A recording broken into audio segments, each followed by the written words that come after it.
За сайн байцгаана уу?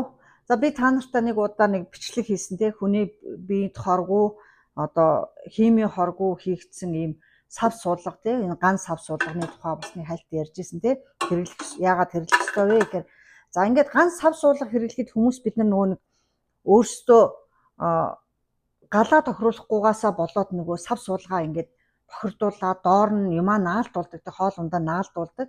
За тэгээ наалдуулсныхаа дараа яад вөхөр мэдхгүйгээсээ болоод цэвэрлэхдээ хурц үзүүртэй юмар хусаад хурц үзүүртэй юм нөгөө одоо төмөрн юм нөгөө нэг аяг угаагч одоо тийм юуны спонжд байгаа шүү дээ. Спонж тэр юугаараа ингэж угаагаад тахаар энэнийхээ одоо ган савныхаа дотортлыг гэмтээчдэг байхгүй юу? Дотортлын юм гялгарыг гэмтээчдэг. Тэгээ нэг гэмтчих юм бол эн чинь тэгээд арилахгүй. Тэгэхээр гэмтээхгүй тулд ерөөсөө яг хоолоо төлсөн байж болно. Хэрвээ хоолоо санаандгүй төлчлээ. За тэгэх юм бол яаж цэвэрлэх вэ гэхээр хэд хэдэн арга байдгийг. Нэгдүгээрт нь одоо энэ хоолнд савндаа одоо ингээд хоол хийгээд юм түлэгчлээ. Ус хийгээд нэг халбах соод хийгээд галаа бүр баг дээр нь тавьж байгаа 5 минут хэрэгтээ жохон зөөлөн галаар буцлагчих. Тэгэнгүүт аяанда нөгөө түлэгдсэн юу чинь ингээд хохроод ирнэ. Түлэгдсэн хоолны шүлдэгдэл хохроод ирнэ.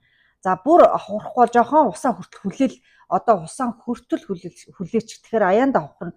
Хохрохгүй байх юм бол одоо ийм модон эрттэй зөөлхөн юмар ингээд түлхэхээр угаас аяанда хохроод ирнэ. А мөн яадаг вэ гэхээр бас нөгөө цагаан цуунаасаа хийгээд мөн ус хийж агаад жоохон цагаан цуу нэг халбах цагаан цуу хийж агаад дахиад мөн зөөлхөн гал дээр 5 минут хэрэгтээ бас жохон халаачтیں۔ Тэгээ хэд усаа хүртэл тавьчихаар аяанда энэ бас нөгөө хоолны ч үлдэгдэл юунууч ингээд хохроод ирнэ. За тэгэнгүүт цэвэрлчин. За дараагийнх нь арга болохоор гарын нөгөө аяг угаадаг шингэн савнгаа хийгээд бас мөн адилхан ингээд нэг юм гал дээр халуун усаараа буцалгаж одоо зөөлөн гал дээр буцалгах арга 5 минут ийм аргууд байдаг. За угаалаа. Угаагаад хамгийн гол нь нөгөө аярны савны маань ёроол ингээд ийм халтартаад нэг ийм өнгөхгүй дээ. Эсвэл нэг ийм солонгын 7 өнгөтэй юм шиг ингээд ийм халтар болчдөг.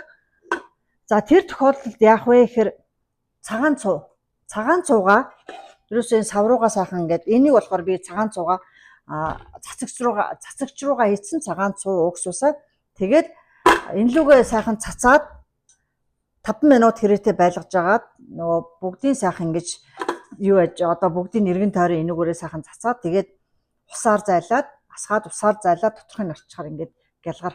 За одоо ёроолын ч гэсэн ерөнхийдөө бол энэ цагаан цуу аягүй сайн арилгадаг. Ёроолын түлхэнхийнүүдийг цагаан цуу маш сайн арилгадаг. Тэгэхээр ягаад цагаан цуундаа одоо ингээд нэг нэмгийн савн дээр тавьж байгаа. Энэ одоо жишээл энэ савны ёроол түлэгчих юм бол энийг ийм том савнда энэ цагаан цуунаасаа хийгээд энийхээ ёроолыг ингээд хийгээд дүрээд орчих.